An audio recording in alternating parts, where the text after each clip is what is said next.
안녕하십니까. 경제학 원론 9주차 1교시입니다. 이번 시간부터 거시경제학 들어갑니다.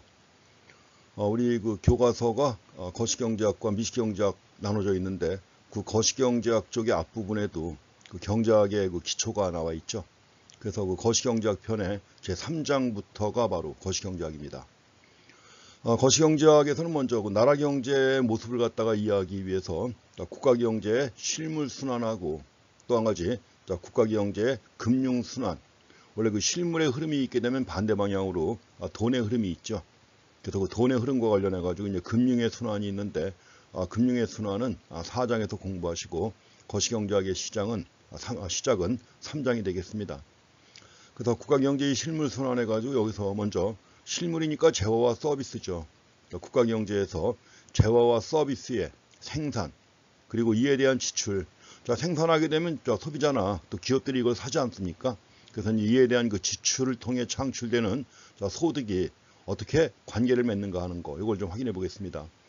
그 생산액, 그 다음에 그에 대한 지출액, 같을 수밖에 없는 거죠. 그 이제 생산과 그에 대한 지출을 통해서 창출되는 소득이 어떻게 밀접한 관계를 갖는가 하는 것을 먼저 보겠습니다. 이걸 통해서 이제 국가 경제의 그 생산과 생산물이 분배가 되면 받는 사람한테는 소득이 되는 것이죠. 우리가 경제학 첫 시간 공부할 때 경제활동 할 때 얘기했습니다. 그래서 생산된 생산물이 그 생산활동에 참여한 사람들에게 나누어지는 걸 분배활동이라고 그랬죠. 그 분배활동 결과 이제 소득이 나눠지는 겁니다. 그럼 소득이 나눠졌으니까 어떻게 할까요? 소득을 가지고 써야죠. 이게 바로 지출이라고 하는 겁니다. 그래서 국가 경제, 나라 경제 전체에서 그 생산과 소득 그리고 지출 수준을 측정하는 게 바로 이제 국민소득입니다. 그래서 국민소득을 갖다가 추계합니다. 전체를 다 조사하는 게 아니라 일부만 조사해가지고 추계하는 건데, 이거 추계할 때 회계적 방법으로 합니다. 그래서 이거 갖다가 내셔널 어카운트라고 그래요. 국민소득 계정이라고 합니다.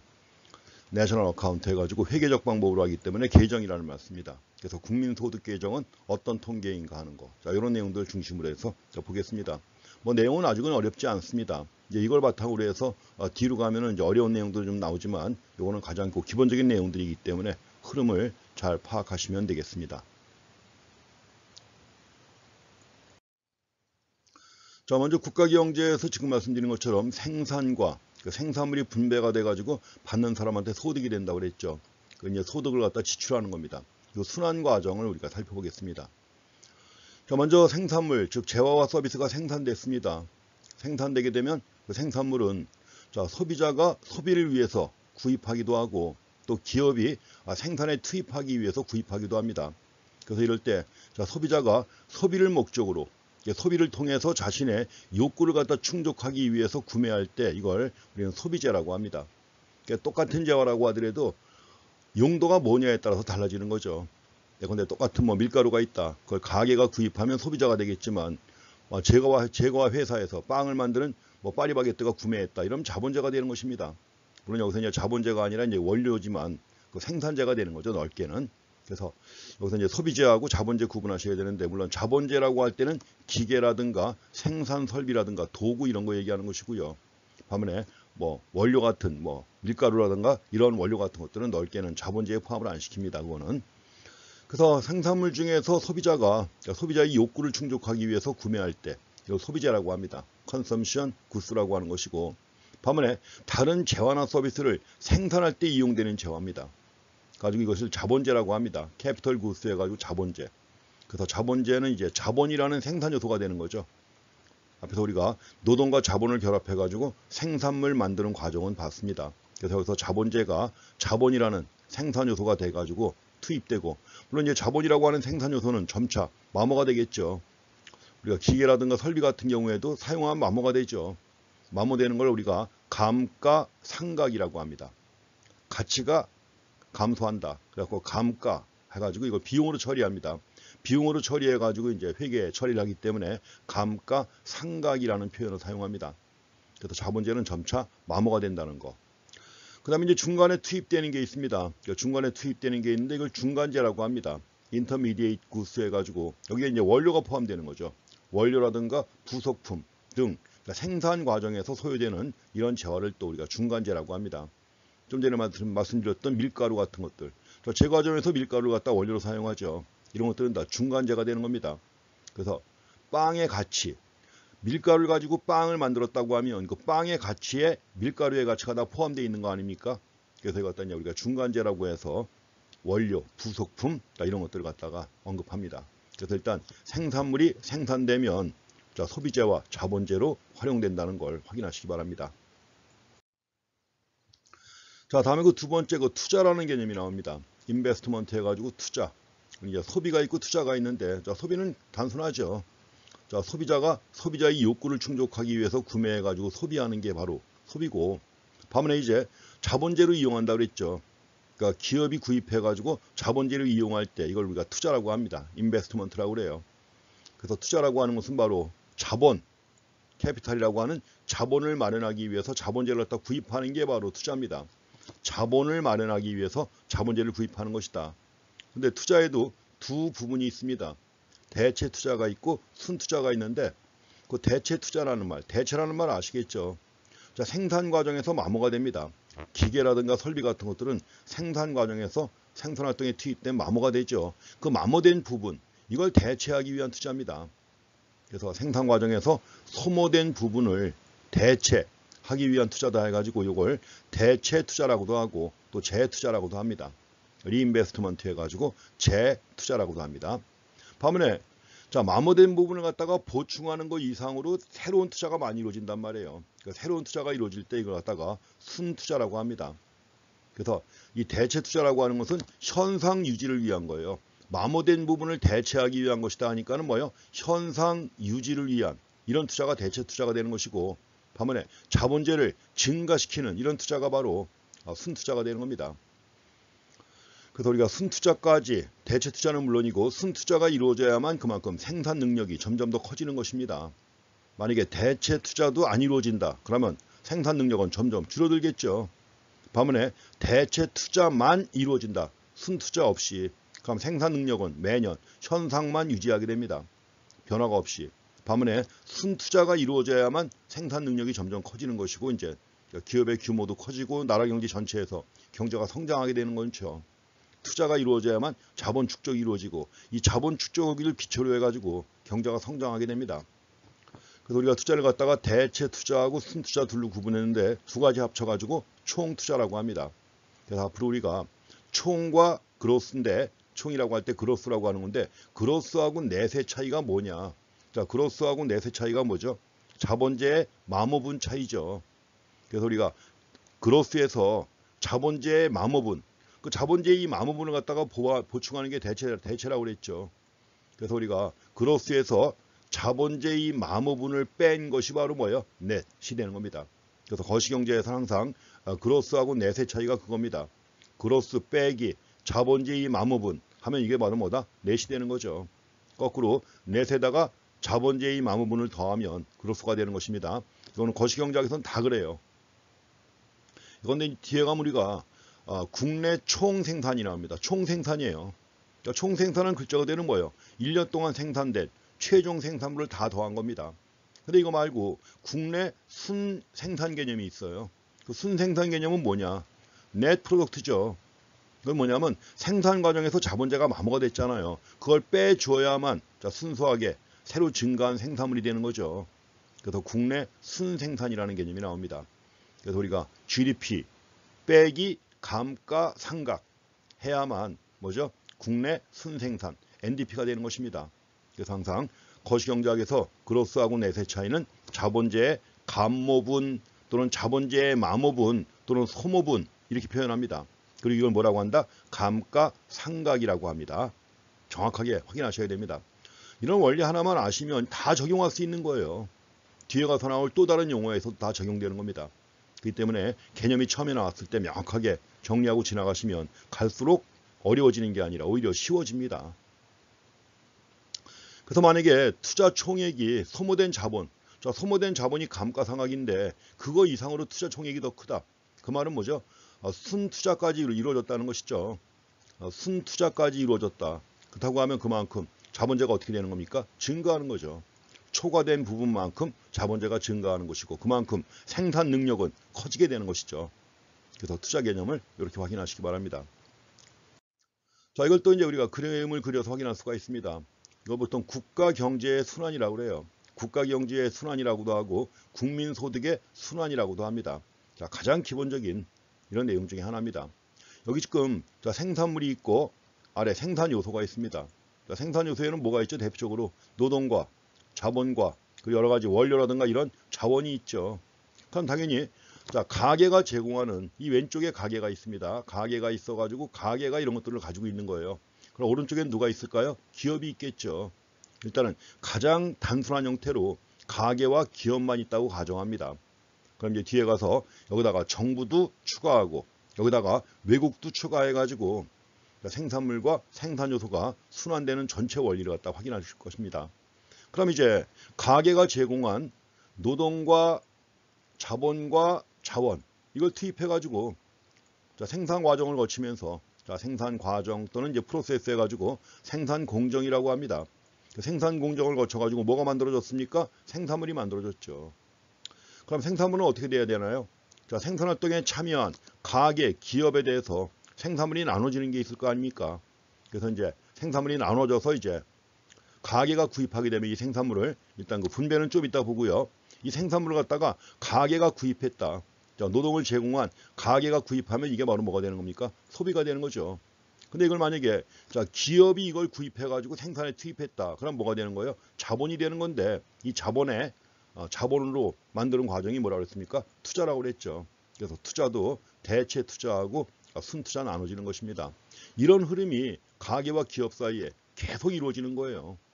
이게 가장 기본적인 국가경제의 순환이라고 생각하시면 됩니다. 말씀드렸지만 생산물은 소비되거나 투자된다. 그래서 이제 소비된다고 하는 것은 가게가 욕구 충족을 위한 건데 가게의 욕구가 뭐예요? 의식주에 대한 욕구 아닙니까? 그래서 의식주에 대한 욕구가 충족이 되어야만 노동이 계속 유지되고 발전될 수 있는 거죠.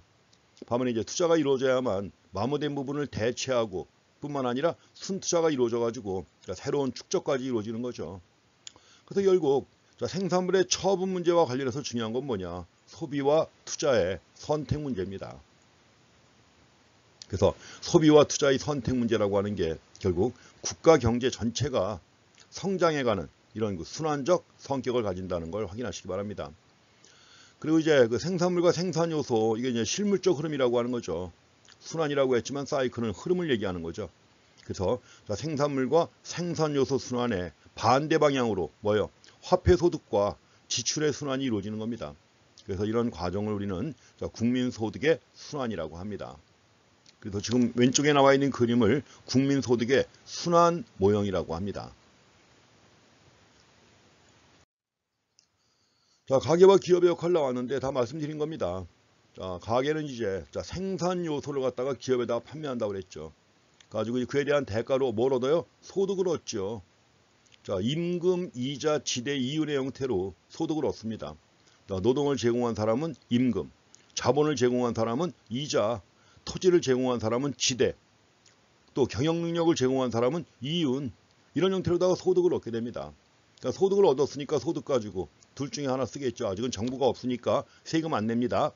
그래서 생산물을 생산 요소를 판매해서 얻은 소득을 가지고 소비하기도 하고 소비하고 남는 일부는 저축하죠.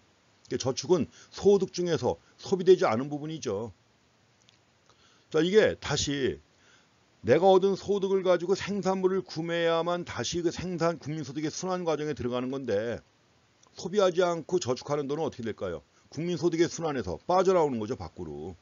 소득의 순환 과정에서 다시 글로 들어가는 것이 아니라 빠져나오는 것입니다. 빠져나오는 것이기 때문에 이걸 뭐라고 하느냐? 누출이라고 합니다. 누출은 국민소득의 순환 흐름에서 밖으로 빠져나오는 부분이 바로 누출이에요. 누출해가지고 영어로다 리키지라고 합니다. 자, 누출이 커지면 어떻게 될까요? 그냥 누출만 있어가지고 누출이 커지게 되면 소득의 순환의 흐름은 점점 작아지겠죠. 빠져나오고 안 들어가면 작아지겠죠. 그래서 누출이 증가하면 국민소득의 순환이 점점 축소가 된다는 겁니다. 현재 누출은 소득을 제외한 나머지 소득 중에서 뭐예요? 소비되지 않은 부분, 저축이 바로 누출에 해당합니다. 저축은 이제 세이빙스 해가지고 S로 표시합니다. 소비는 consumption 해서 C로 표시할 것이고 저축은 S로 표시합니다. 자, 다음엔 두 번째로 기업의 역할입니다. 기업은 가게가 제공한 생산 요소를 가지고 생산물을 만들었죠. 이걸 판매해서 얻은 수입이 있습니다. 판매해서 얻은 돈을 수입이라고 한다는 건 이미 우리가 봤죠. 레비뉴라고 합니다. 그럼 판매 수입을 가지고 생산 요소를 갖다 구입했기 때문에 그에 대한 대가를 지급해야 되는 거예요. 물론 이제 기업 입장에서 볼 때는 나가는 돈이니까 비용이고 이런 비용을 요소 비용이라고 합니다. 요소 비용의 가장 대표적인 네 가지 형태가 있습니다. 뭐죠? 임금, 이자, 지대, 이윤이 있습니다. 그래서 임금, 이자, 지대, 이윤의 형태로 자, 요소 비용을 지급합니다. 그럼 그걸 누가 받는 거예요? 가게가 받는 거죠. 물론. 그다음에 기업이 담당하는 중요한 역할 중에 하나가 바로 투자입니다. 말씀드렸죠. 그 생산 설비 또는 기계라든가 이런 생산 설비를 갖다 구입하거나 건물이라든가 재고 마련을 위한 지출도 투자에 들어가는 거예요. 자, 재고도 투자입니다. 거시경제학에서 앞으로 재고 얘기가 나올 텐데 재고 여유 있게 재고를 갖다 보유하는 거 아닙니까? 우리가 보통 이제 완충 재고라고도 하고 하죠. 안전 재고라고도 합니다. 왜 그렇죠? 예상치 못한 상황에 대비해 가지고 좀 더 여유 있게 재고를 갖다 보유하죠. 이건 뭡니까? 투자입니다. 재고를 보유하는 것도 투자입니다. 그래서 회계에서는 이걸 재고 자산이다 해가지고 자산으로 파악을 해요. 안 팔리고 가지고 있는 물건인데 이걸 자산으로 파악하는 것입니다.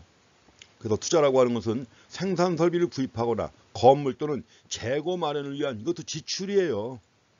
투자 지출. 가지고 이제 투자하는 돈은 저 소득의 순환 과정에 들어가는 거죠. 국민 소득의 순환 과정으로 들어가는 것이기 때문에 이걸 주입이라고 합니다. 인젝션이라고 그래요. 주입. 자, 소득의 순환 과정에서 밖으로 빠져나오는 저축에 해당하는 것이 바로 누출에 해당한다. 저축은. 다음에 소득의 순환 과정으로 새로 들어가는 겁니다. 들어가는 걸 갖다가 주입이라고 그래요. 인젝션. 물론 여기서 자, 누출에 해당하는 저축하고 주입에 해당하는 투자 있죠. 이걸 연결시키는 게 뭐죠? 금융시장입니다. 그래서 그만큼 이제 나라 경제에서 금융의 흐름도 중요한 거예요. 자, 저축, 세이빙스하고 투자, 인베스트먼트 이것이 바로 금융시장을 통해서 연결된다. 앞으로 우리가 이제 S=I라고 하는 또 항등식이 나와요. S는 저축이고 투자는 I인데 둘이 똑같다는 겁니다. 항상 똑같다. 물론 사후적으로 똑같다는 겁니다. 내가 의도한 대로 저축이 이루어지고 의도한 대로 투자가 이루어진 후에 사후적으로 저축과 투자는 항상 일치한다는 걸 뒤에 가서 보실 겁니다. 그래서 S=I라고 하는 항등식을 보실 건데 여기서 이제 누출인 저축 그리고 주입에 해당하는 투자 이걸 연결시키는 게 바로 뭐다? 금융시장입니다. 자, 지금 우리가 본 내용이 자, 그림으로 또 간단하게 나와 있습니다. 단순한 소득순환 모형이라고 되어 있죠. 왜 단순하냐? 아직은 정부가 포함이 안 돼 있습니다. 외국도 포함이 안 돼 있어요. 민간 경제, 가계와 기업으로만 구성되는 민간 경제를 대상으로 해서 그린 그림입니다. 그래서 단순한이라는 말 쓰는 이유가 바로 그겁니다. 단순한 소득순환 모형. 가계와 기업으로만 구성된 모형이다. 그래서 단순 모형이라고 하는 것입니다.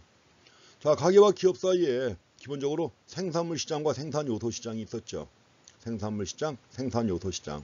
그럼 이제 자, 생산 요소 시장에 노동, 자본, 토지 같은 생산 요소를 제공하는 게 누굽니까? 가계죠. 그래서 가계가 제공해 가지고 기업으로 갑니다. 그럼 이제 기업은 그 생산 요소에 대한 대가를 지불하죠. 뭐예요?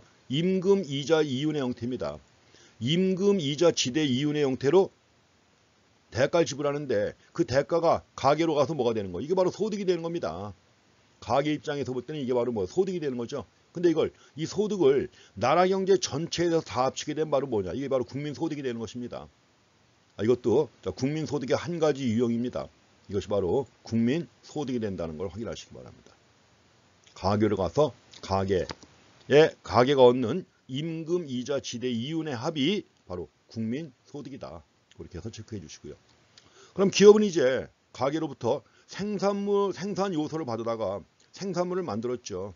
그럼 생산물을 갖다 만든 다음에 어떻게 합니까? 자, 생산물을 만들어 가지고 기업이 생산물을 만들어 가지고 누구한테 제공합니까? 자, 가게에다 제공하는 거죠. 생산물은 가게에다 제공한다. 이걸 가게가 구입했을 때 소비가 되는 것이고요. 소비. 그 다음에 이걸 기업이 구입하면 또 다른 기업이 구입하면 투자가 되는 거죠. 그래서 지금 이 모형에서는 생산물에 대한 지출은 두 가지입니다. 소비 지출과 투자 지출을 갖다 합친 거예요. 그래서 여기서는 지금 단순 모형이기 때문에 우리가 총 지출이라고 하게 되면 총 지출은 뭐다? E는 자, 지출을 영어로 expenditure라고 합니다. 자, expenditure 해가지고 일단 여기서 E라고 표현했습니다. E는 뭐의 합계입니까? C 더하기 I죠. C 더하기 I 뭐죠 이게? 자, 소비 더하기 투자라고 하는 것입니다.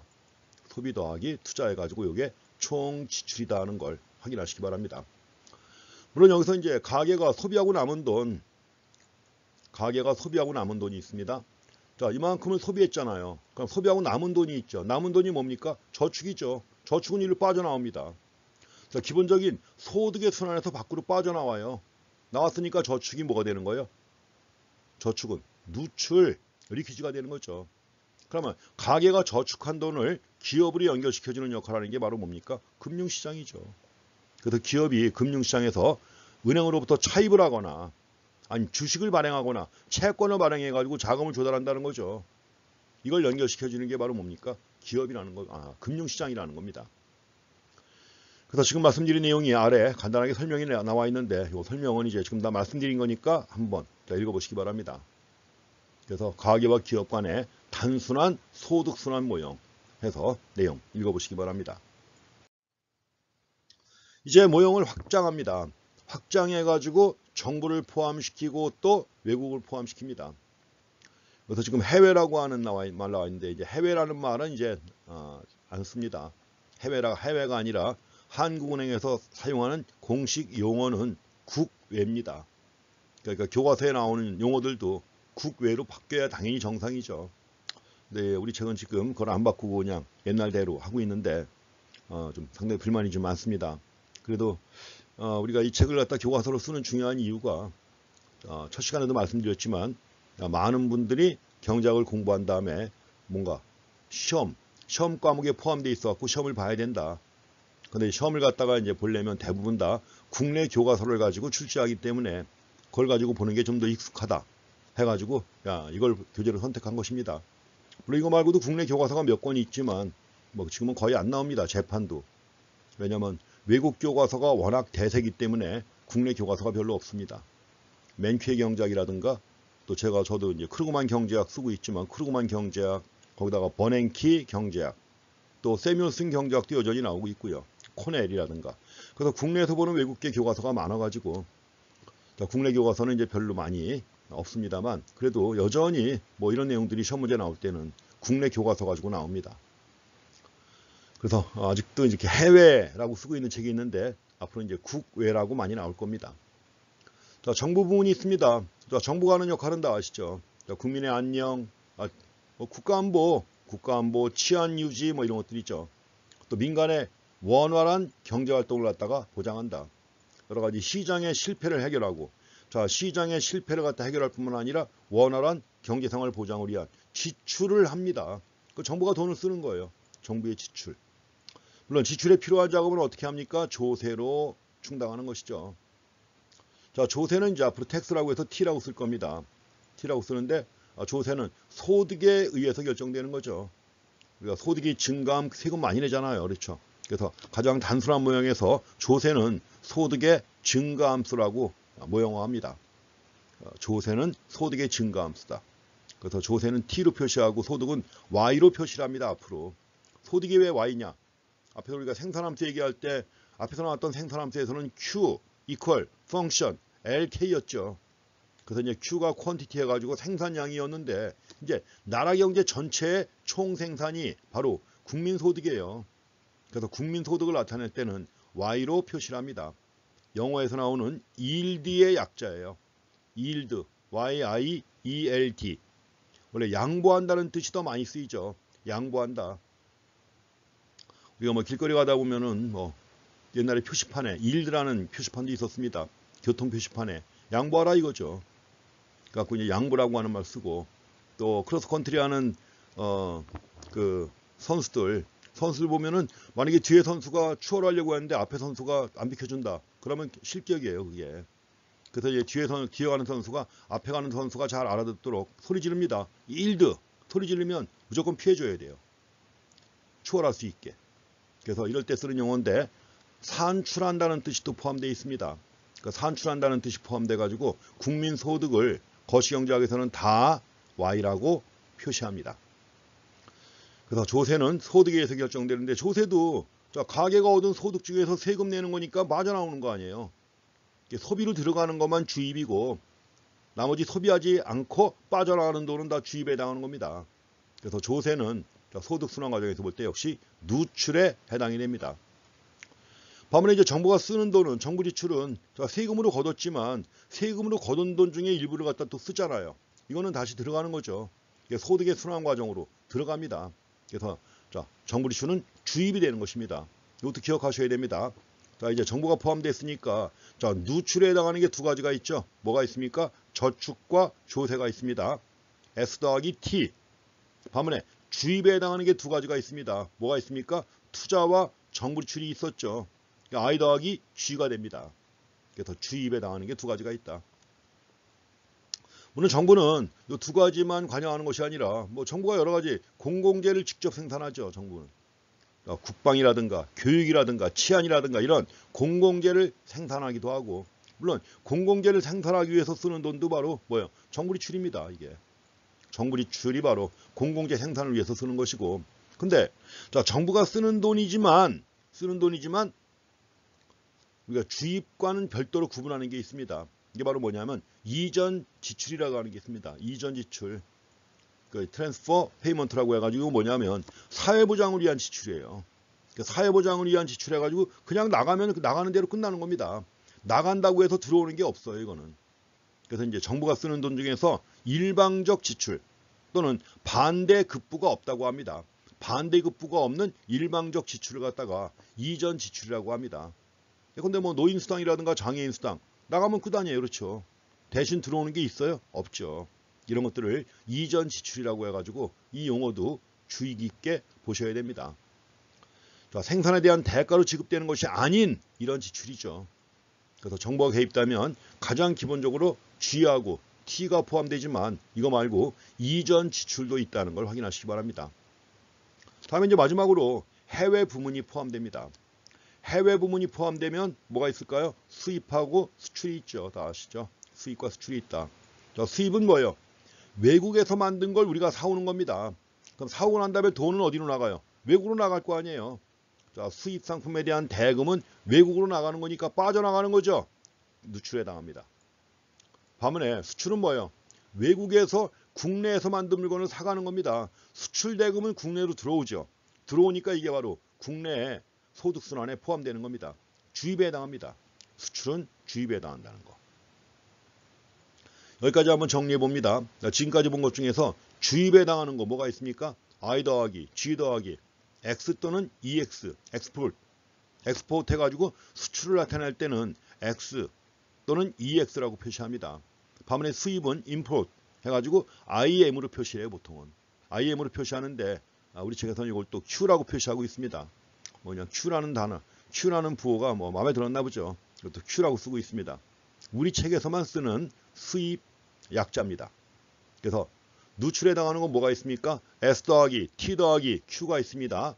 주입에 해당하는 거 다시 한번 I 더하기 G 더하기 EX 또는 X가 있습니다. 이렇게 해갖고 누출과 주입에 해당하는 걸 확인하시기 바랍니다. 여기서 기본적으로 이제 가계하고 기업 간의 흐름을 갖다 봤었죠. 이제 바깥쪽에다가 이제 정부하고 외국을 포함시켰습니다. 정부와 외국을 포함시켰다. 해외 국외입니다. 그럼 정부가 포함되면 어떻게 되나요? 정부가 포함된다. 정부는 이제 가계나 기업을 대상으로 해가지고 뭐예요? 세금을 징수하죠. 세금을 징수한 다음에 이걸 세 가지로 사용합니다. 세금을 징수한 다음에 이전 지출을 갖다 행하기도 하고 또 일부는 정부 지출을 갖다 행하기도 하는 거죠. 그래서 정부로부터 나가는 거 세 가지예요. 두 가지. 정부로부터 나가는 거 정부 지출과 이전 지출 두 가지가 나가는 것이고, 반면에 정부로 들어오는 게 뭐가 있습니까? 조세가 있고 또 경우에 따라서 정부가 차입하는 게 있습니다. 정부의 경우에도 부채가 증가하면 금융시장에서 빌려야죠. 차입하는 방법이 있습니다. 물론 차입할 때는 여러 가지 유형이 있죠.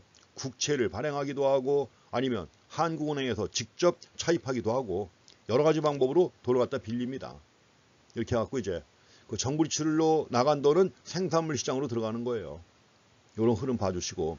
자, 외국이 있게 되면 당연히 외국은 뭐예요? 수출과 수입으로 연계되어 있죠. 수출과 수입으로 연계돼 가지고 이것이 바로 생산물 시장으로. 자, 수출은 들어갑니다. 들어가는데 들어가죠? 들어간다. 그래서 수출은 주입에 해당하는 것이고 수입은 누출에 해당하는 것입니다. 물론 이제 자, 금융시장을 통해서 외국에서 차입하는 것도 있고 또 외국에다 대출하는 것도 있고 있죠. 이렇게 연계가 되어 있습니다. 그래서 이제 확장 모형이라고 할 때는 가계와 기업 간의 흐름에다가 정부와 외국을 포함시켜서 얘기를 합니다. 그래가지고 이런 그 소득의 흐름 과정, 자, 생산물의 흐름 또 자금의 흐름이 있잖아요. 그 생산물의 흐름과 자금의 흐름이 있는데 이런 전체 흐름 과정에서 우리가 국민소득을 파악할 때 세 가지 측면에서 파악할 수가 있습니다. 세 가지 측면에서 파악할 수가 있다. 그래서 뭐냐면 여기서 일단 자, 기업이 생산한 생산물의 가치가 자, 소득. 이게 나눠지는 거 아니에요. 생산물의 가치가 나눠지는 게 소득이죠. 그럼 소득을 받은 다음에 그 돈을 쓰는 게 바로 뭡니까? 지출이죠. 근데 이 모형이라면 자, 기업이 생산한 생산물의 가치하고 소득하고 지출이 항상 일치한다는 겁니다. 항상 일치한다. 항등식 관계예요. 항상 일치하는 관계. 이 기본 틀이 여기서 성립합니다. 가지고 이 국민소득의 순환을 세 가지 측면 아니에요. 생산물의 가치로 파악할 때 생산 측면. 자, 소득으로 파악할 때 이게 바로 뭐라 그랬죠? 분배활동 아니에요, 이게. 생산물이 나눠지는 게 바로 분배활동이라고 그랬죠. 이게 분배활동 측면에서 파악한 게 바로 소득입니다. 요소 소득. 가지고 이제 소득 측면이 있고 분배 측면이죠. 그 다음에 또 한 가지가 지출 측면이 있죠. 자, 소비하거나 자, 소득으로 얻은 돈을 소비하거나 투자로 해가지고 다시 들어가잖아요. 또 정부 지출도 있고. 이래가지고 국민소득 순환에 생산 측면과 지출 측면과 분배 측면에서 파악한 자, 세 가지가 항상 일치합니다. 자, 국민소득 순환에 생산 측면, 지출 측면, 분배 측면에서 파악한 국민소득이 일치한다. 일치한다. 이걸 국민소득 3면 등가의 법칙이라고 합니다. 원래 등가라고 합니다. 정확한 발음은 등가예요. 우리가 보통 일상에서 발음하는 거 참 정확하게 할 필요가 있습니다. 발음을 정확하게 못할 때 뭔가 좀 없어 보이고 좀 뭔가 좀 부족해 보이고 뭐 이래요. 그래서 우리가 일상생활에서 사람들과의 대화라든가 아니 뭔가 발표하거나 이럴 때 정확한 발음을 갖다 사용하는 게 굉장히 중요합니다. 그래서 뭐 방송국에 들어간 성우나 아나운서 같은 경우에는 뭐 발음 훈련을 많이 받아요. 그래서 심한 경우에는 발음 훈련을 갖다가 하다못해 단음과 장음 이런 거 있죠. 이것까지 정확하게 훈련을 받아야 됩니다. 방송이니까. 근데 보게 되면 이 발음을 갖다가 제대로 못하는 사람들이 많습니다. 요새 보게 되면 뭐 SNS가 워낙 확산되면서 유튜브라든가 이런 데서 뭐 강연도 하고 또 뭐 자기 잘난 척도 하고 별 사람들 다 있는데 어떤 경우에 듣다 보면 그냥 바로 빠져버려요. 발음이 틀린 게 보니까 아유 천박해 보여요. 진짜 없어 보이고 학교 다닐 때 얼마나 놀았기에 그런 것도 모르냐 이런 생각이 들고 그런 사람 예를 귀담아 들을 필요가 없죠. 하다못해 뭐 성직자라든가 이런 사람들도 그렇습니다. 된소리를 너무 많이 쓰는 경향이 있어요. 제가 지금 등가라고 왔는데 등가도 된소리죠. 이건 등가라고 해야 됩니다. 근데 뭐 희망적이다. 우리가 뭐 희망적이다, 긍정적이다, 부정적이다 이런 말 쓰잖아요. 이런 말을 갖다 부정적, 긍정적, 희망적 이런 사람도 있습니다. 얼마나 천박해 보여요. 여러분들은 절대 그러지 마시기 바랍니다. 뭔가 의심스럽다 그러면 국어사전 찾아보세요. 국어사전 찾아보면 정확한 발음 다 나옵니다. 하다못해 단어 하나를 갖다 내가 뭔가 발표할 기회가 있고 인터뷰할 기회가 있어도 발음 하나 정확하게 하는 게 얼마나 상대방에게 신뢰감을 주는지 모를 겁니다. 굉장히 중요합니다. 진짜. 제가 어쩌다가 3면 등가라고 해서 했다가 다시 등가로 수정을 했는데 발음 진짜 중요합니다. 그러니까 국민소득 3면 등가의 법칙. 자, 3면이 뭡니까? 생산, 지출, 분배. 자, 세 가지 측면 얘기합니다. 세 가지 측면에서 파악한 국민소득이 같다는 거죠. 동일하다는 거, 일치한다는 거. 국민소득 3면 등가의 법칙이라고 한다는 걸 확인하시기 바랍니다. 그래서 지금 얘기했지만 생산이라는 것은 생산 국민소득이라고 합니다. 생산 국민소득이라고 하는 것이고 이걸 측정하는 게 바로 국내 총생산이에요. 국내 총생산. 그래서 국민경제가 생산한 생산물의 총가치입니다. 다음에 두 번째로 지출 국민소득은 그 생산한 생산물을 구입하기 위해서 쓰는 돈이죠. 생산한 생산물을 구입하기 위해서 쓰는 나간 돈을 다 합친 거예요. 그래서 구입한 경제 주체가 구입한 소비를 목적으로 투자를 목적으로 구입한 생산물의 총가치가 바로 지출 국민소득입니다. 반면에 분배 국민소득은 뭐겠어요? 분배 국민소득은 가계가 얻은 요소소득의 총가치입니다. 어떻게 또 이런 일이 발생했나요? 소자가 지금 이거 슬라이드가 좀 진짜 불만스러운 게 많아가지고 슬라이드 수정하는 데만 해도 몇 시간이 걸립니다. 그리고 다 수정하고 또 일부 또 딴 거 추가할 것도 추가하고 해가지고 새로 만들었는데 이거 어떻게 이런 실수를 했네요. 제가 소득 그러네요. 요소소득이라고 합니다. 임금, 이자, 지대 이윤이죠. 자, 임금, 이자, 지대 이윤의 형태로 가계가 소득을 얻을 때는 요소소득이라고 하는 것이고 그 돈은 누가 준 겁니까? 기업이 준 거죠. 기업 입장에서는 뭡니까? 비용이죠. 그래서 기업 입장에서는 그걸 요소 비용이라고 하는 것입니다. 가계 입장에서 볼 때는 요소소득. 그래서 가계가 얻은 요소소득의 총가치, 다시 얘기하면 임금, 이자, 지대, 이윤의 합계, 이게 바로 분배 국민소득입니다. 근데 말씀드린 것처럼 국민소득 3면 등가의 법칙이 있죠. 자, 세 가지 국민소득이 일치한다는 건데, 자, 세 가지 국민소득이 일치하는 것은 주의하실 것이 사후적으로 일치합니다. 사후적으로 일치한다. 앞에서 우리가 사후적, 사전적 얘기했었죠. 사전적이라는 말은 ex ante, 사후적이라는 말은 ex post, ante post. 우리가 시간 얘기할 때 오전 AM, AM이라고 하죠. A가 뭐야? ante입니다. 오후는 PM이라고 하죠. 뭐예요? post예요. 사전 ante, 사후 post 해가지고 사후적으로 자, 세 가지 국민소득이 일치한다는 것입니다. 이제 국민소득의 결정, 균형 국민소득의 결정인데, 자, 균형 국민소득의 결정. 우리가 균형이라는 거 지금까지 많이 봤죠. 균형은 뭐예요? 수요와 공급이 일치한다는 거죠. 마찬가지로 나라 경제 전체에서도 총 공급과 총 수요가 일치할 때 균형이에요. 총 공급하고 총 수요가 일치할 때 균형이다. 그래서 자, 균형 국민소득의 결정을 보려면은 먼저 총 공급하고 총 수요를 먼저 보셔야 합니다. 자, 생산물의 총 공급이에요. 한 나라 경제에서 생산해가지고 생산돼가지고 공급되는 게 바로 총 공급이죠. 자, 총 공급된다. 생산물의 총 가치입니다. 총 생산의 가치고 물론 이것은 이제 또 총 소득과 같습니다. 자, 세 가지 측면의 국민소득 같다는 걸 항상 염두에 두시기 바랍니다. 그럼 우리가 소득을 얻었습니다. 자, 소득 생산된 생산물의 합계예요. 이제 총 공급이기 때문에 YS라고 표시한 겁니다. 생산물의 합계인데 공급이기 때문에 YS라고 표시했습니다. YS. YS 가운데 어떻게 될까요? 일부는 소비되고 일부는 세금 내야죠. 정부에다 내야 됩니다. 그럼 소비되고 세금 내고 남는 건 저축되는 거죠. 그렇다면 우리가 YS라고도 쓰고 그냥 Y라고도 씁니다. YS equal Y 이렇게 써요. 근데 이제 Y는 뺀 겁니다. YS equal Y equal C 더하기 S 더하기 T입니다. 항등식이에요. 항상 같을 수밖에 없는 거죠. 어쨌든 간에 외국이 포함이 안 된 상태에서 외국은 포함이 안 된 상태에서 YS 하면은 C나 S나 T 다른 용도는 없잖아요. 그래서 YS equal C 더하기 S 더하기 T. 그래서 국민소득은 소비와 저축과 조세 형태로 처분된다. 말씀드린 것처럼 항등식입니다. 다 쓰는 거예요. 다음에 두 번째로 총수요입니다. 수요 측면인데 자, 수요 측면에서는 바로 지출 얘기하는 거죠. 자, 소비를 위한 지출, 기업이 투자를 위한 지출, 또 정부 지출도 있습니다. 또 이제 외국이 있는데 자, 외국과의 관계에서는 이걸 순수출이라고 그래요. 수출에서 수입을 뺀 것입니다. 그래서 net export 해가지고 NX라고 하는 부호도 쓸 것이고 NX가 뭐예요? X 더하기 Q입니다. 지금 우리 책에서는 수입을 Q라고 표시한다고 그랬죠. X 빼기 Q가 되는 거죠. 근데 이거 수입을 왜 빼느냐?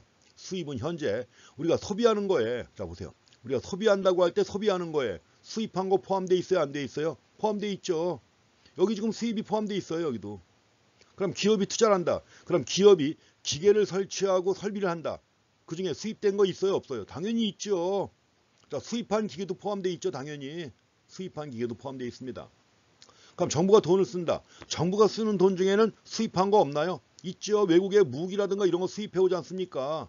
그럼 수입된 무기가 포함되어 있으니까 G에도 현재 뭐예요? Q가 포함되어 있는 거란 말이에요. Q가. 자, Q가 세 군데 다 포함되어 있습니다. 따라서 우리가 관계식을 만들려면 당연히 뭐예요?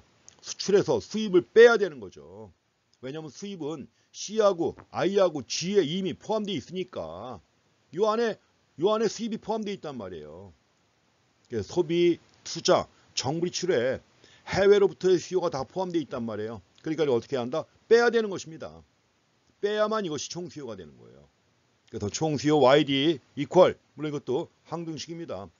뭐예요? C 더하기 I 더하기 G 더하기 X 마이너스 Q입니다. 이렇게 해가지고 이건 생산물의 총 수요를 나타냅니다. 물론 X 마이너스 Q 대신에 NX라고도 많이 쓸 겁니다. NX라고 쓰기도 하고 할 거니까 두 가지 다 씁니다. 자, 이 관계를 이해하시죠. 그럼 균형에서는 둘이 일치해야 되는 거예요. 균형에서는. 그래서 우리가 균형 국민소득이라고 할 때는 총수요와 총공급이 일치하는 수준이에요. 자, 총공급 YS는 C 더하기 S 더하기 T입니다. 총공급 총수요 YD는 C 더하기 I 더하기 G 더하기 X 마이너스 Q입니다. 양쪽의 합계가 일치한다. 양쪽에 C가 있습니다. C를 뺍시다. C를 빼요. C를 빼면 어떻게 되는 건가요? 그리고 Q를 일로 옮겨줍니다. C를 빼고 Q를 갖다 옮겨줘요. 어떻게 될까요?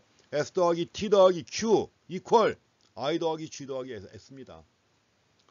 그래서 우리가 균형 국민소득이라고 할 때는 총수요와 총공급이 일치한다고도 하고, 이것도 그래서 식을 이렇게 써놨으면 총공급과 총수요가 일치한다 해야 정확한 표현이죠. 그렇죠? 이걸 둘을 바꿔놓고서, 왜냐면 왼쪽에 있는 게 이게 총공급 아니에요. 이게 이런 거 하나하나 세세한 내용까지도 신경을 써서 해야 되는 겁니다. 제가 책을 쓸 때는 이거 굉장히 신경 많이 쓰는 건데 슬라이드 그냥 또 급하게 수정하고 정리하다 보니까 이제 뭐 여러 가지 일이 겹쳤는데 요 순서를 갖다 미처 생각을 못했네요. 총공급과 총수요가 일치하는 수준 했으니까 앞에 총공급, 총수요가 나와 있죠. 마찬가지로 여기서 누출의 합계와 주입의 합계라고 나와 있으니까 당연히 뭐예요? 누출의 합계와 주입의 합계라고 했으니까 요것만 바꿔놓으면 말이 되는 거죠. 요 위에 있는 요것만. 그래서 균형국민소득은 총공급과 총수요가 일치하는 수준. 그래서 C 더하기 S 더하기 T 이퀄 C 더하기 I 더하기 G 더하기 X 마이너스 Q. 양변에서 C를 빼고 Q를 옮기면 S 더하기 T 더하기 Q 더하기 이퀄 I 더하기 G 더하기 X니까 결국 뭐예요? 누출의 합계와 주입의 합계가 일치한다는 것도 결국 균형 국민소득의 조건입니다. 그래서 여러분들이 국민소득의 균형 조건이 뭐냐 그러면 총공급과 총수요가 일치할 때다. 다시 말씀드리면 누출과 주입의 합계가 일치하는 것이다. 그렇게 표현하시면 됩니다. 누출과 주입의 합계가 일치하는 것이다. 그래서 만약에 누출은 빠져나오는 건데 소득순환 과정에서 빠져나오는 거예요. 빠져나오는 게 더 크다면 소득순환이 어떻게 될까요? 점점 작아지겠죠. 반면에 빠져나오는 것보다 들어가는 게 더 크다면 소득순환은 어떻게 될까요? 증가하겠죠. 당연한 얘기지만 이런 것입니다.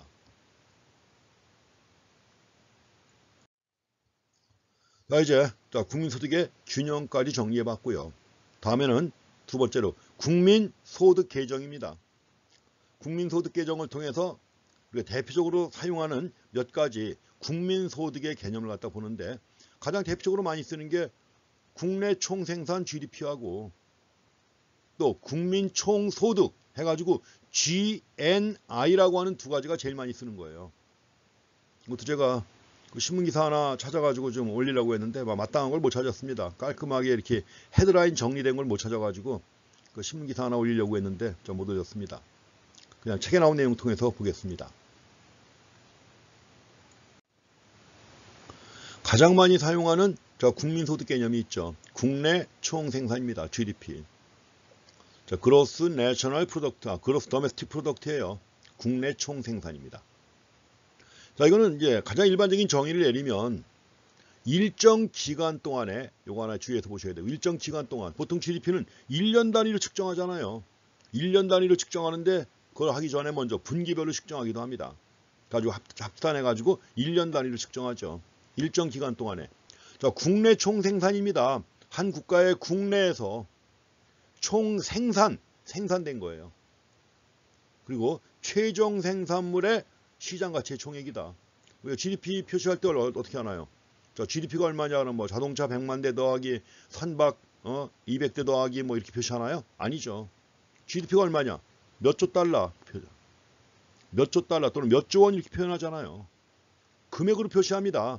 금액으로 해서 시장 가치의 총액입니다. 그 하나하나 뜯어가지고 의미를 살펴보셔야 돼요. 그래갖고 이걸 통해서 여러분들은 GDP에 포함되는 거 안 되는 거 이걸 확인하셔야 됩니다. GDP에 뭐가 포함되고 안 되는가 하는 걸 이걸 통해서 파악하셔야 돼요. 그래서 우리 책에는 지금 자세히 그런 내용까지 나오지는 않았지만 물론 이제 읽어보면 또 나옵니다. GDP에 뭐가 포함되고 안 되는가 하는 것이 나오니까 여러분들은 그걸 좀 찾아보셔야 돼요. 참고로 제공해드린 알기 쉬운 경제 이야기 있습니다.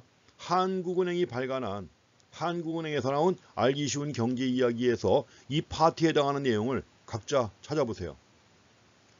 그 PDF 파일이 있습니다. 각자 찾아보시면 GDP에 포함되는 거 안 되는 거 하는 것들이 잘 나와 있습니다. 물론 포함되고 안 되는 거에 가장 기본은 여기 나와 있는 정의에 따라서 포함되고 안 되는 게 나오는 겁니다. 그래서 어떤 것이 GDP에 포함되는가 안 되는가 하는 거 확인하시기 바랍니다. 일정 기간 동안에 생산된 것만 포함되는 거예요. 그러니까 예컨대 옛날에 만들어졌다가 안 팔린 것도 뭐 중고품의 거래, 재고품의 거래 포함될까요? 안 되겠죠. 국내에서 만든 겁니다. 국내에서 만든 거라면 수입품은 포함돼야 안 돼요. 안 되는 거죠, 당연히. 생산된 겁니다. 생산된 것이다. 근데 뭐 새로운 주식을 발행했다. GDP에 포함돼야 안 돼요. 안 되는 거죠. 최종 생산물입니다. 생산된 생산물이지만 밀가루로 만들어져 가지고 원료로 투입됐다. GDP에 포함돼야 안 돼요. 안 되는 거죠. 이렇게 갖고 이걸 금액으로 표시한 겁니다. 그러니까 이것만 보더라도 벌써 GDP에 뭐가 포함되고 안 되는가 하는 거 이렇게 쭉 주마등처럼 지나가시지 않습니까? 나중에 확인하시면 됩니다. 먼저 GDP는 일정 기간 동안에 생산된 생산물이에요. 기간 동안. 1년 동안에 생산된 생산물이다. 그러니까 1년 동안에 생산된 생산물을 다 합친 겁니다. 그러니까 GDP는 뭐죠? 가장 대표적인 플로우 개념이에요. GDP뿐만 아니라 국민소득 관련된 개념은 다 뭐예요? 플로우 개념이에요.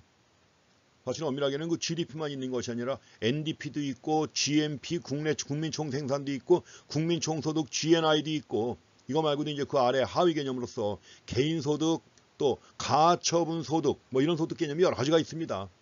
그런 여러 가지 국민소득 개념이 있는데 전부 다 뭐다? 플로우 개념이에요. 일정 기간 동안 플로우 개념입니다. 자, 국내에서 생산된 도메스틱입니다. 도메스틱해서 국내에서 만들어진 거예요. 도메스틱. 만약에 국민이 만든 거다 그러면 내셔널이에요. 여기 맨 위에 나와 있는 제목에. 국민이 만든 거라면 국민 총생산해가지고 그로스 내셔널 프로덕트라고 그래요. GNP. 근데 이건 이제 국내에서 만든 것이기 때문에 도메스틱 프로덕트 해가지고 GDP라고 하는 겁니다. 그래서 국내에서 만들어진 것이다. 그러니까 외국 기업이 국내에서 만든 거 GDP에 포함되는 거예요. 당연히. 그 외국 기업 국내에 투자해가지고 많이 생산하지 않습니까? 외국 기업이 국내에다 투자해가지고 생산하는 거 당연히 GDP에 포함돼요. 그렇지만 우리 기업이 외국에서 만든 거 포함될까요? 안 될까요? 안 됩니다. 뭐 삼성전자 베트남 공장에서 만든 거 베트남의 GDP에 포함되는 것이지 삼성전자가 만든 거지만 GDP에 우리 GDP에는 포함이 안 돼요. 현대자동차 알라바마 공장에서 만든 거 미국 GDP에 포함되지 우리나라 GDP에는 포함이 안 되는 겁니다. 그래서 어디까지나 장소 기준입니다. 장소 기준. 최종 생산물입니다. 이 말은 뭐냐? 기업 간의 거래가 되는 중간 생산물은 포함되지 않는다는 거예요. 만약에 중간 생산물을 갖다 빼지 않고 계산한다 그러면 2번 계산됩니다. 우리가 말씀드렸죠 앞에서 밀가루를 갖다 빵을 만들었다. 그럼 빵의 가치에 밀가루 가치가 포함되어 있는 거 아니에요. 그러니까 밀가루는 중간 생산물 아닙니까? 이런 경우 최종 생산물 구하려면 당연히 뭐예요? 중간 생산물은 포함시키지 말아야 되는 것이죠. 그 다음에 이제 네 번째 생산물입니다. 생산물 어디까지나 재화나 서비스만 포함시키는 거예요. 그래서 우리가 최종 생산물의 가치는 결국 새로 만들어진 겁니다. 새로 창출된 부가가치를 다 합친 거예요. 새로 창출된 부가가치. 그 부가가치라는 용어 다 아시죠? added value. added value 해가지고 부가가치는 그쪽대로 부과된 가치예요. 생산 과정에서 새로 더해진 가치, 이걸 부가가치라고 하는 것이고, 자, 최종 생산물의 합계나 부가가치의 합계나 똑같아요, 크기가. 자, 이렇게 해가지고 마지막으로 자, 시장가치의 총액 해가지고 금액으로 계산합니다.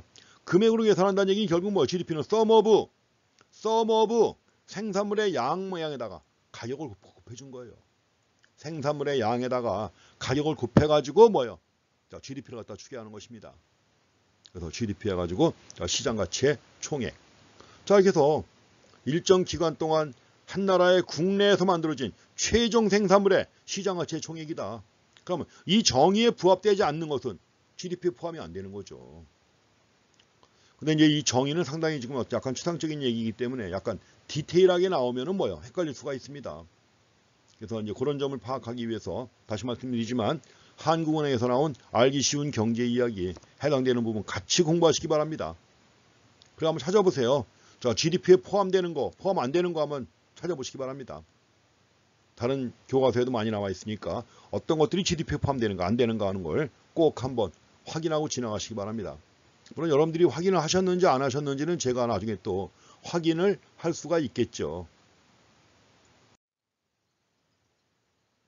시장가치 합계를 구하는 겁니다.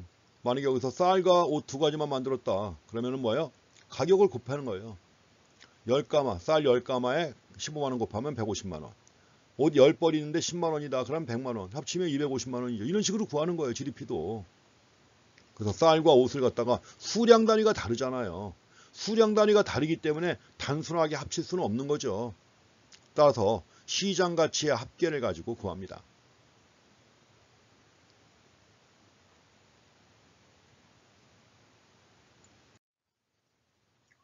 자, 우리가 총 생산물의 가치가 바로 부가가치의 합과 똑같다고 그랬죠.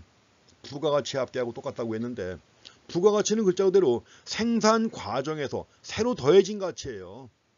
생산자가 생산 과정에서 새로 창출한, 새로 더해졌다는 말은 생산자가 창출한 거 아니에요. 생산자가 새로 창출한 가치를 갖다가 부가가치라고 하는 것입니다. 그래서 부가가치는 총 생산액에서 일단 중간재 구입비를 빼야 되겠죠. 중간재 구입한 것은 빼야 될 것이고, 그 다음에 거기다 뭐요? 생산 과정에서 마모된 자본재의 마모분을 빼야 됩니다. 생산 과정에서 마모된 자본재의 마모분이 뭐예요? 감가상각이죠. 그래서 부가가치라고 할 때는 총 생산액에서 중간재 구입비 빼고 감가상각을 빼야 되는 겁니다. 그래서 결국 우리가 GDP라고 하는 것은 모든 생산 과정에서의 부가가치와 감가상각액의 합계와 동일합니다. 주의하셔야 돼요, 말. 자, 부가가치가 총생산액 빼기 중간재 구입비 빼기 감가상각이기 때문에 국내 총생산은 부가가치하고 감가상각액을 더한 것하고 동일합니다. 감가상각액은 그로스에는 포함되는 거 아니에요. 자, 그로스에는 포함됩니다. 자, 국내 총생산이라고 해서 그로스라고 했잖아요. 아까 말씀드린 것처럼 그로스 안에 감가상각 포함돼야 안 돼요? 포함되는 거죠. 넷. 자, 순개념으로 나올 때는 그걸 빼야 되는 거죠. 그래서 그로스에서 감가상각액을 뺀 것이 바로 넷 아니에요. 그러니까 그로스에는 당연히 감가상각이 포함되는 거죠. 그래서 국내 총생산은 모든 생산 과정에서의 부가가치와 감가상각액의 합계와 동일하다는 것을 확인하고 지나가시기 바랍니다. 여기 그림으로 좀 나와 있습니다. 예를 통해서 보기 위한 거죠. 그런데 농민이 원면을 생산했다. 원면을 생산합니다. 실 뽑을 때는 명주, 누에고치에서 실을 뽑는다. 그 다음에 또 예컨대 목화에서 물레를 돌려가지고 실을 뽑는다. 그러니까 원면을 만든 거예요. 원면을 만들고. 원면을 만들 때 나온 가치가 400이다. 근데 이제 원면을 만들 때 가치가 400인데 이 400도 여러 가지로 구성되어 있죠.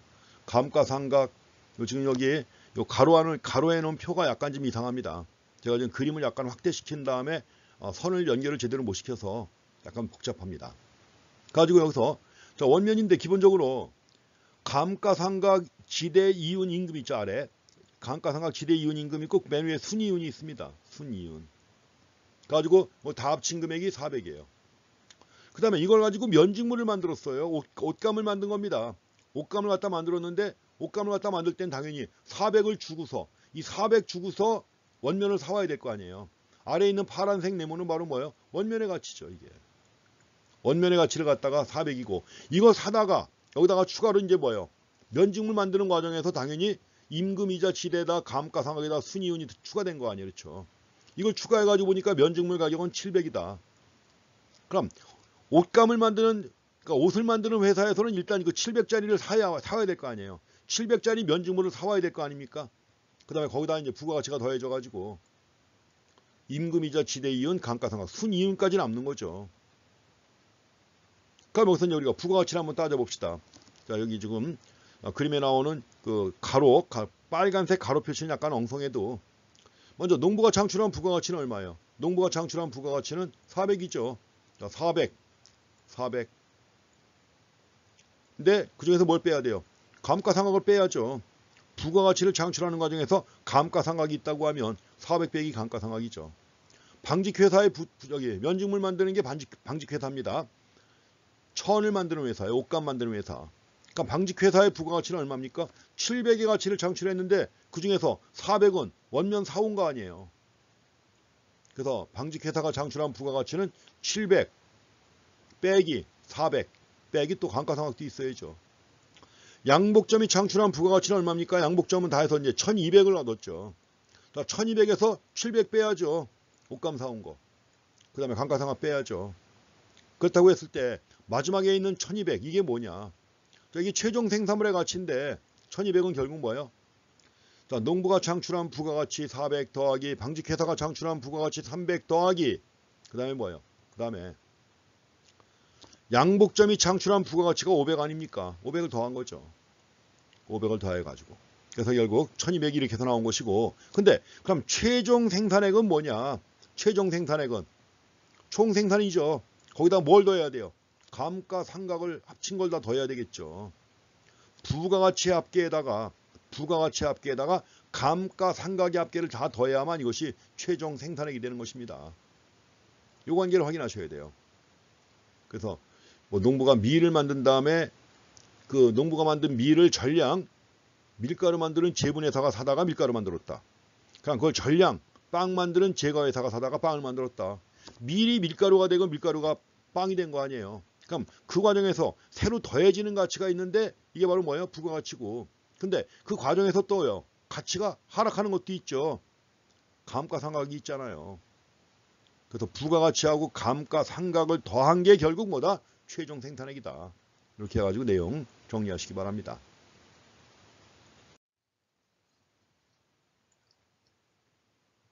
자, 다음엔 그 지출에 합해가지고 GDP 개념 나와 있습니다.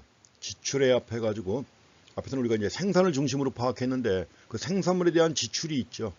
그것은 이제 생산 국민소득과 GDP. 자, 지출 국민소득이 똑같다고 하는 걸 앞에서 우리가 국민소득 3면 등가의 법칙 해가지고 말씀드렸습니다. 국민소득 3면 등가의 법칙 해가지고 말씀드렸죠. 그래서 GDP하고 총 지출이 같다. 결국 생산 국민소득과 지출 국민소득이 같다고 했는데 그러면 그 GDP에 대한 지출에는 뭐가 있는가? 앞에서 우리가 식을 봤습니다. 그 시간에다 포함되어 있습니다. 자, GDP에 대한 지출 구성하게 되면 네 가지가 있죠. 맨 아래 먼저 식을 보세요. 아까 봤던 거죠. Y는 C 더하기 I 더하기 G 더하기 여기서 NX라고 해놨습니다. 앞에서는 X-Q라고 했는데 이제 NX 해가지고 순수출입니다. 네 가지로 구성되어 있는 거예요. 그래서 이제 네 가지 중에 C는 민간 소비입니다. 민간 소비인데 여기에는 이제 구체적으로 서비스에 대한 지출, 그 다음에 또 재화에 대한 지출이 있는데 재화를 둘로 구분해요. 재화를 둘로 구분해가지고 비내구재하고 내구재하고 둘로 구분해가지고 또 재화입니다. 그래서 우리가 민간 소비라고 할 때는 서비스에 대한 지출과 재화에 대한 지출이 있는데 그 재화를 내구재와 비내구재로 구분합니다. 그 한국은행에서 GDP를 추계할 때도 둘로 구분해요. 크게. 다음에 두 번째로 자, 투자가 있습니다. 투자인데 투자를 갖다가 이제 한국은행에서 나오는 국민소득 계정에서는 뭐라고 부르느냐 하면 민간 투자예요. 기업이 하는 거니까 민간 국내 총 투자라고 표현합니다. 민간 국내 총 투자인데 이걸 흔히 뭐라고 쓰느냐 하면 총 고정 자본 형성이라고 부릅니다. 우리가 흔히 얘기하는 투자인데 이걸 갖다가 총 고정 자산, 총 고정 자본 형성이라고 하는 것이고 거기다가 재고의 증감을 더해요. 재고도 말씀드렸지만 앞에서 투자라고 그랬죠. 그 재고의 증감을 더합니다. 이럴 때 여기서 자, 총 고정 자본 형성이라고 할 때는 두 가지가 포함됩니다. 설비 투자하고 건설 투자하고 다 포함돼요. 설비 투자와 건설 투자 해가지고 총 고정 자본 형성에다가 재고 증감을 더한 것이다. 물론 지금 우리가 보는 모형에서는 굳이 나눌 필요는 없습니다. 그냥 모형만 가지고 보면 되는 것이고 좀 더 구체적으로 얘기한다 그러면 자, 민간 국내 총 투자다 이렇게 얘기를 합니다. 자, 또 한 가지가 있는데 앞에서는 우리가 정부 지출이라고 했는데 이제 정부 구입이라는 말 씁니다. 정부 구입, government purchase예요. 앞에서 우리가 정부 지출이라고 했는데 거기에 이전 지출은 포함이 안 됩니다. 이전 지출은 포함시키지 않아요. 그래서 이전 지출을 빼고 얘기하기 때문에 정부 구입이라고 해서 G라고 하는 게 여기 정부 구입이 되는 겁니다. 이제 앞에서는 우리가 그냥 정부 지출해가지고 G라고 표현했지만 여기서는 정확하게 정부 구입을 얘기하는 거예요. 이전 지출을 제외한 정부 구입. 그래서 이걸 G로 표시한 겁니다. 다음에 이제 네 번째가 뭐가 있습니까? 순수출이 있죠. 수출 빼기 수입입니다. 그래서 우리가 GDP의 지출 구성 하게 되면 C 더하기 I 더하기 G 더하기 NX라고 하는 거 확인하시기 바랍니다. 이 중에서 이제 제일 중요한 게 뭘까요? 제일 큰 비중을 차지하는 게 바로 소비입니다. 소비가 제일 중요한 거예요. 그래서 경기가 좀 안 좋다고 느껴지는 사람들이 소비 먼저 줄이잖아요. 소비 먼저 줄이기 때문에 이게 경기의 치명타가 되는 겁니다. 어지간히 경기가 안 좋아져도 꾸준히 소비를 하게 되면 사실은 경기가 크게 나빠지지는 않아요. 이제 소비자들의 심리상 경기가 안 좋다 그러면 당연히 지갑부터 닫죠. 이제 경기가 안 좋아질 거라고 예상하면 진짜 안 좋아지는 게 바로 그런 이유입니다. 그만큼 소비가 큰 비중을 차지하는데 경기가 안 좋아지면 사람들이 소비를 안 하니까 그런 거죠. 지금 통계가 나왔습니다.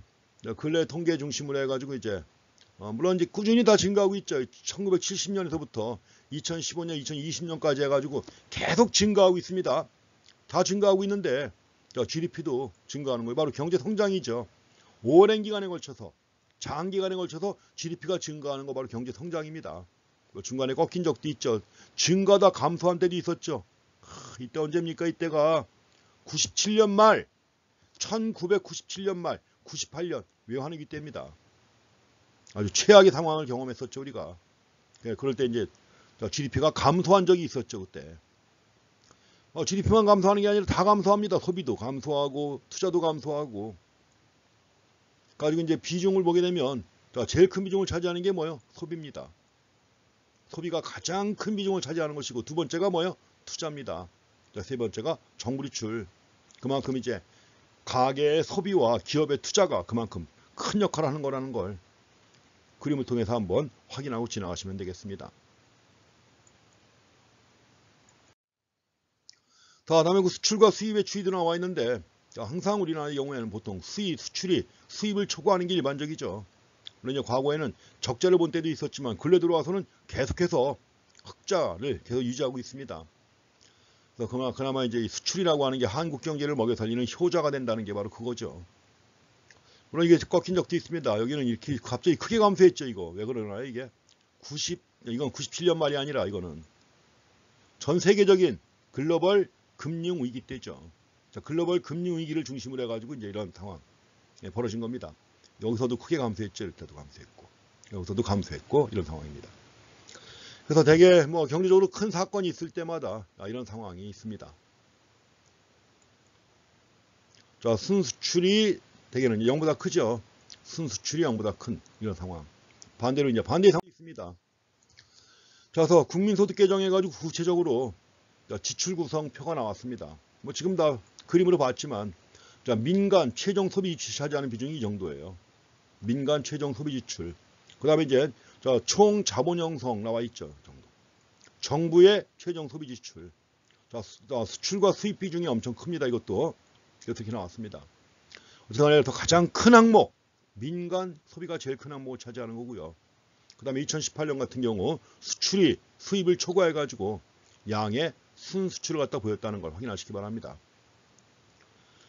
뒤에 내용이 좀 계속 이어지는데 좀 분량이 슬라이드가 한 36개쯤 됩니다. 다 하면 아무리 못해도 2시간이 넘어가는데 좀 자르겠습니다. 이 시간 여기까지만 하고 뒤에 나오는 내용들, 그 GDP에 대해서 좀 더 보셔야 됩니다.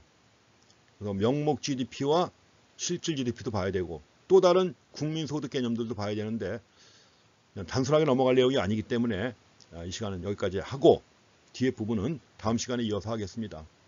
자, 수고했습니다.